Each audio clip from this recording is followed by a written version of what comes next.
What if the person you needed to stand up to was the one who raised you? Catherine Lancaster had everything: wealth, privilege, and a father who built an empire out of lies. But when love taught her what truth feels like, she chose to burn down the world she was born into rather than live as a prisoner of its legacy. The price of freedom is a story of courage in silence, rebellion in love, and healing in loss. It's not just about exposing corruption, it's about finding the strength to walk away from the version of yourself that power created. Every frame of this story reminds us that freedom doesn't come when the cage opens, it comes when you stop fearing the flight. Rain blurred the glass walls of the hotel restaurant, turning the city lights outside into a watercolor of gold and blue. Inside, everything gleamed: crystal glasses, polished marble, people pretending to belong. At a corner table near the window sat Catherine, her posture perfect, her smile practiced. The kind of smile that hides exhaustion behind manners. Across from her, her father, immaculately dressed, scanned the entrance with the air of a man who owned the view and everyone in it. "He's late," he muttered, checking his watch. "That's not a good sign for a future husband." Catherine's fingers tightened around her wine glass. "Maybe he's just human," she said softly. The father didn't respond. His gaze sharpened as the door opened and a young man in a designer suit entered, shaking off raindrops. He spotted them, adjusted his cufflinks, and approached with an eager grin. "Mr. Hastings," he said, shaking her father's hand firmly before turning to Catherine with an almost rehearsed warmth. "You look stunning." She smiled politely. The air was thick with polite lies and the quiet clink of forks on porcelain. Her father leaned forward. "Harry comes from a good family. Investment firm, old money. You'll like him." Catherine nodded, her reflection in the glass catching her eye, a woman performing the role she'd been assigned since birth. Then, just beyond the glass, movement caught her attention. A waiter, dark-eyed, steady, was wiping a spill near the next table, his expression focused and unpretentious. For a split second, their eyes met. Something in that glance, a flicker of recognition, a kind of unspoken understanding, made her exhale the breath she didn't know she'd been holding. "Miss?" Harry's voice pulled her back. "I was asking if you enjoy art." "I used to," she said. Her father's approving nod suggested the answer had passed whatever unspoken test he was running. Later, when the waiter approached to refill their glasses, the father's voice turned sharp. "Careful," he said coldly as a single drop of wine splashed near his sleeve. "Do you even know how to pour properly?" The waiter stiffened. "Apologies, sir." Catherine's eyes flicked to his badge, David. She saw the faint tremor in his hand, the way humiliation hid behind composure. Her father smirked. "These days, anyone can wear a uniform and call it a profession." Catherine wanted to say something, but decades of being told to stay graceful locked her jaw. David gave a short nod, refilled the glass without a word, and walked away. As the evening stretched, conversation dripped like slow poison: stocks, lineage, inheritance, marriage. Catherine felt her father's hand on her shoulder as he introduced her to passing acquaintances. "My daughter, the future Mrs. Ellison," he said with pride that felt like possession. Outside, thunder rolled. She excused herself under the pretense of fresh air, escaping toward the corridor near the kitchen. The smell of detergent, metal, and burnt coffee was strangely comforting after the suffocating perfume of the dining hall. That's where she found David again, quietly folding napkins, his sleeves rolled to his elbows, hands moving with practiced precision. "Rough crowd," he said without looking up. She almost laughed. "You have no idea." He glanced at her then, eyes gentle but unafraid. "Actually, I think I do." For a moment, neither spoke. The hum of the kitchen filled the silence between them, a soft, breathing kind of quiet. Catherine looked at him as if seeing something she'd forgotten existed, sincerity without agenda. "You shouldn't talk to guests," she said, but her tone lacked conviction. "And yet you're here," he replied. She smiled, this time not the kind her father had taught her. "Maybe I needed to remember what honesty sounds like." The intercom buzzed, a call from her father's table. The moment shattered. She straightened, smoothing invisible wrinkles. I should go. He nodded but didn't step back. Miss Hastings, he said softly, if you ever want to talk without pretending. I'll be around. She hesitated, then walked away, the echo of his words following her down the corridor. Back at the table, her father raised an eyebrow. Everything all right? Yes, she said, lifting her glass. Everything's perfectly under control. But in the window's reflection, she no longer looked like she believed it. The rain had stopped by morning, but the city still felt damp, restless, like it hadn't yet decided whether to move on or mourn. Catherine sat by the large window in her father's penthouse, a place of glass and steel that reflected everything but warmth. The breakfast table was already set, pressed linen, silver cutlery, untouched food. Across from her, Mr. Hastings scrolled through his tablet, his voice calm but cutting. Harry called this morning. He said you seemed distant. Catherine stirred her coffee slowly. Maybe that's because I was. Her father didn't look up. You're 28, Catherine. You don't have the luxury of drifting anymore. You have the name, the education, the beauty. Now you need stability. Someone who can match our standing. Our standing, she repeated, the words bitter on her tongue. You mean yours. He finally raised his eyes, cold and tired. Don't start with your sentimentality. You think the world cares about love? It's about alliances. Power. You'll thank me one day. Catherine's smile was thin, practiced, a fragile armor she'd worn for years. You said the same thing to Mom, she said quietly. His eyes flickered, a rare crack in his composure. Your mother was naive. I won't let you make the same mistakes. He returned to his tablet, conversation closed. That evening, the world Catherine knew, polite dinners, polite lies, began to peel away. She found herself back at the hotel, the one place where she didn't have to act, under the pretense of returning a misplaced scarf. But really, it was curiosity. Or maybe defiance. The dining hall was nearly empty, echoing faintly with the sound of dishes and soft jazz. She found David near the back, stacking chairs with quiet precision. He looked up when he saw her, surprise flickering across his face. Forgot something, she said, though the lie was transparent. Seems like everyone here does, he replied. She smiled, awkward but genuine. Do you always speak like that to guests? Only to the ones who don't look at me like I'm invisible. There was no bitterness in his tone, only observation. She hesitated, then walked closer. I didn't thank you last night, she said. For not saying anything when my father, you don't owe me that, he interrupted gently. I've seen worse. Some people think money gives them permission to forget decency. Catherine's gaze softened. And yet you stayed. He shrugged. Everyone's fighting for something. A job. A dream. Dignity. Take your pick.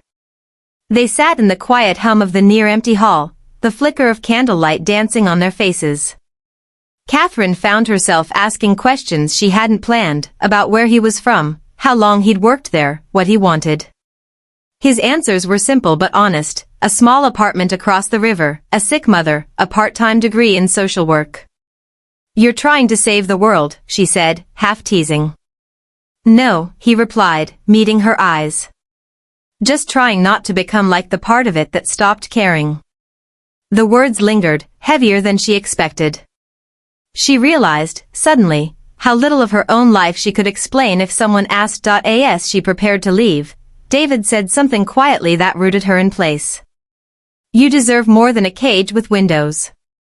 She turned to him, heart unsteady. What makes you so sure I'm trapped? Because you're the only person I've ever seen who looks free and imprisoned at the same time. She opened her mouth to respond, but her phone buzzed, her father's name flashing across the screen like a warning. She silenced it without answering. You shouldn't say things like that, she whispered. Why not? He asked. Because it makes me want to believe you. Outside, the rain began again, soft, unrelenting, like the world was trying to wash something clean. As she stepped into her car, Catherine caught her reflection in the rearview mirror, the same woman, same features, but something behind her eyes had shifted. It wasn't love yet. It wasn't rebellion either. It was the beginning of a dangerous awareness, that maybe her life didn't belong to her anymore, but it could. The week that followed felt like living between two worlds, the one Catherine was born into and the one she was beginning to see for the first time. Days were filled with charity galas, photo ops, and her father's hollow praise, while her nights quietly pulled her back to the hotel, to the quiet voice and calm strength of David. It began innocently enough, a coffee in the staff lounge, a walk near the river after his shift, but something about those stolen hours made her feel more seen than a lifetime in her father's world ever had. Still, guilt followed her like perfume, expensive, inescapable. One night, as she waited by the bridge, her phone buzzed again. "You're making a fool of yourself," the message from her father read. Her chest tightened. He always knew. If you care about that boy, end it. Now. The next day, David wasn't at the hotel. His coworker said he'd been transferred after a call from the management. Catherine froze. Her father's words from breakfast replayed in her mind, "I protect what's mine." The realization hit like glass shattering inside her. He hadn't just interfered, he'd erased David. That night, unable to breathe under the weight of silence, she drove through the city until she found him at a roadside shelter, helping an old woman fold blankets. "You shouldn't have come," he said, his voice calm but tired. "Your father made it clear." "You let him decide that," she demanded, her voice breaking. "You said everyone fights for something. Why aren't you fighting now?" His eyes softened, pain flickering behind them. "Because you're not mine to fight for." For the first time, she understood love wasn't a promise, it was a choice. And for once, she wanted to choose. "Then I'll fight," she said, almost in a whisper. "Even if I lose." Rain began again, washing over the streetlights as she stood there, drenched and trembling, watching him disappear into the blur of gray. The next morning, Catherine made her decision. She walked into her father's office, marble floors, panoramic views, the smell of power, and placed her family's gold credit card on the desk. "I'm done," she said. He looked up, amused. "With what?" "With living a life that only looks perfect." He laughed, the sound sharp and disbelieving. "You think you can survive without me?" She met his gaze steadily. "I think surviving is the only thing I haven't tried yet." The silence that followed was heavy, almost sacred. Without another word, she walked out, not knowing where she was going, only that for the first time in her life, it was hers to decide. As the elevator doors closed, her reflection stared back, a woman stripped of everything that defined her, yet somehow, more alive than ever. Somewhere beneath the city lights, a heart had broken open, not from love lost, but from the birth of freedom. The city had a different sound when you'd been stripped of privilege, quieter, more honest, almost cruel in its indifference, and Catherine was learning to live inside that silence. Her world of glittering chandeliers and polite lies had vanished, replaced by the hum of traffic outside her small apartment above a bakery and the scent of fresh bread that seeped through the cracks each morning.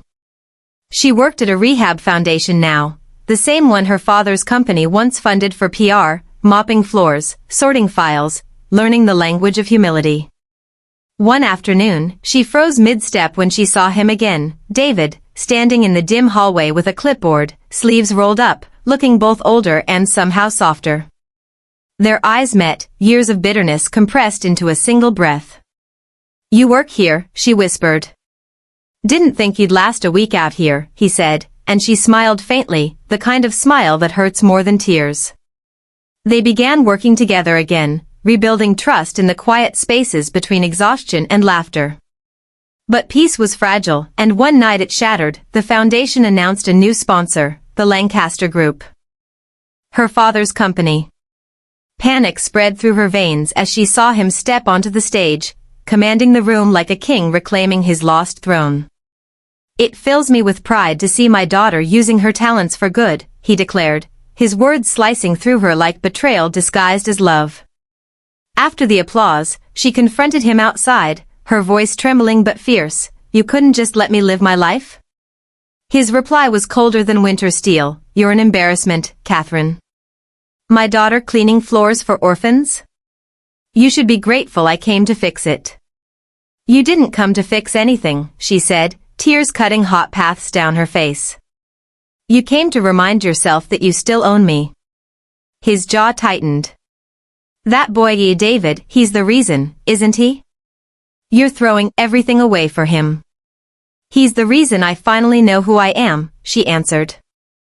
He stepped closer, his voice low, dangerous. "If you walk away now, you lose everything." Catherine's heart pounded, but for once, she didn't waver. "Then maybe that's the price of freedom," she whispered, and turned away, her footsteps echoing like rebellion in the dark. Behind her, his voice thundered, "You'll regret this." But she didn't look back. Regret was for people still trapped in cages. She was already learning to fly without walls. Yet deep down, she knew, the storm wasn't over. It was only beginning. Rain fell in sheets that night, turning the city into a blur of light and sorrow, as if the sky itself was mourning everything Catherine had lost, and everything she was about to lose.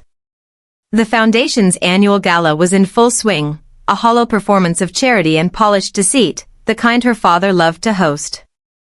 But this time, Catherine wasn't there to play the obedient daughter. She had come with a folder in her trembling hands, files that proved the Lancaster group had been siphoning funds meant for patient treatment, falsifying records, selling dignity for profit. The same organization that had once humiliated David now preyed on the vulnerable. Her reflection flickered in the glass doors as she entered, her soaked hair clinging to her face, her heartbeat sinking with the storm. Inside, chandeliers burned like judgment, and her father stood at the podium, smiling into applause that didn't yet know it was about to die. "I built this company," he declared. "On honesty, hard work, and legacy." Catherine stepped forward, her voice slicing through the clamor, calm, steady, devastating.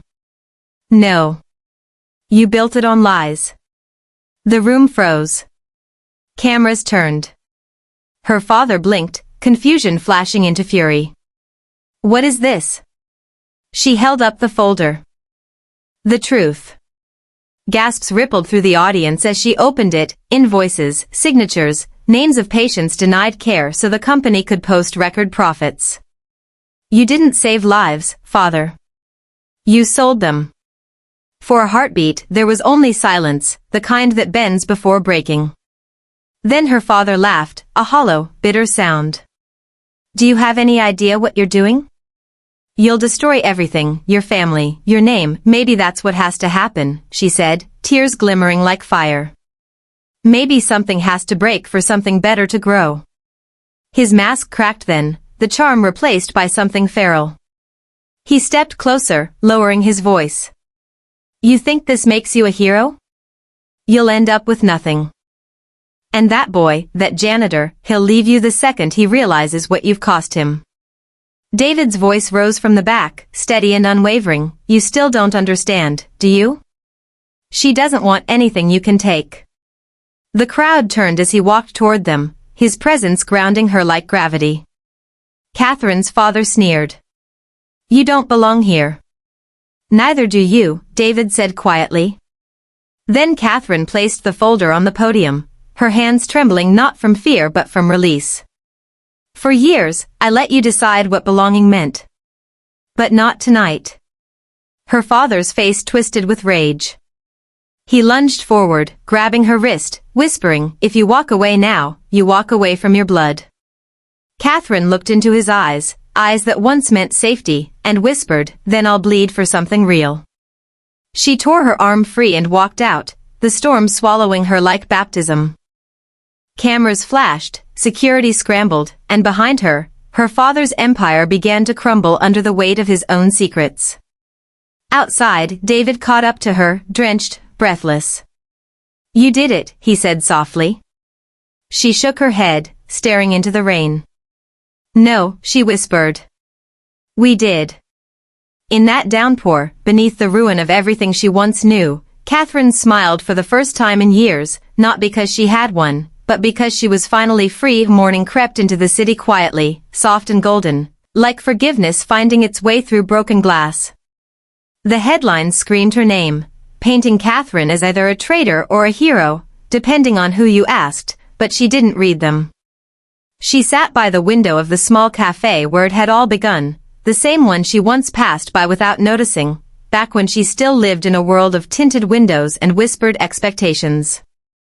The storm had passed, leaving behind a sky so clear it almost hurt to look at, and across from her sat David, his hands wrapped around a cup of black coffee, his smile tired but full of peace. They didn't talk much, they didn't need to. The silence between them had changed. It was no longer the silence of distance, but of understanding. On the radio, a news anchor spoke about the arrests, the investigations, the collapse of the Lancaster group. Somewhere, her father was behind cold bars of consequence, but Catherine no longer hated him. Hatred was another chain she'd already broken. "So," David said softly, "what now?" She looked outside, watching the world move on, people rushing, laughing, living, and for the first time, she didn't feel like she was standing apart from it. "Now we start again," she said, her voice almost a whisper. "Not as who we were, but as who we're becoming." David nodded, reaching across the table to hold her hand, and in that touch, everything that had burned and broken found its purpose. She had lost her wealth, her status, her father's name, but she had gained something untouchable, herself. Later that day, she stood before the mirror of the Foundation's lobby, where her reflection now wore a uniform of quiet resilience.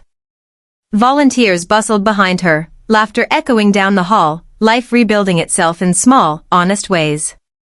She adjusted her name tag, Catherine, Community Outreach Coordinator, and smiled at the simple truth of it. No legacy. No title. Just work, and heart, and a chance to make things right. Before leaving, she paused by the door, looking once at the framed photo on the wall, her father shaking hands at a charity event, back when he still pretended to care. She touched the frame gently, her eyes soft, and whispered, "I forgive you." Then she turned, stepping out into the sunlight that waited for her like an open promise. The camera lingered as she walked down the street, no music, no fanfare, just the sound of her footsteps blending with the heartbeat of the city.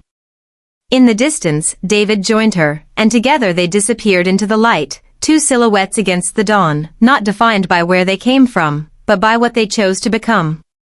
And as the screen faded to black, her voice echoed softly, steady and true, "Freedom isn't something you find. It's something you earn, one choice at a time." If this story stirred something inside you, if you've ever had to choose between what's right and what's expected, between comfort and conscience, don't let it end with the credits. Like this video, if you believe courage sometimes sounds like saying no, even when your voice shakes. Comment below with the line or moment that hit you hardest. Your words might help someone else find their strength. Subscribe to our channel for more cinematic stories that dive deep into the human heart, tales of truth, love, sacrifice, and redemption. Every week, we bring you films that remind you, you don't have to come from power to change the world, you just have to stop being afraid of your own.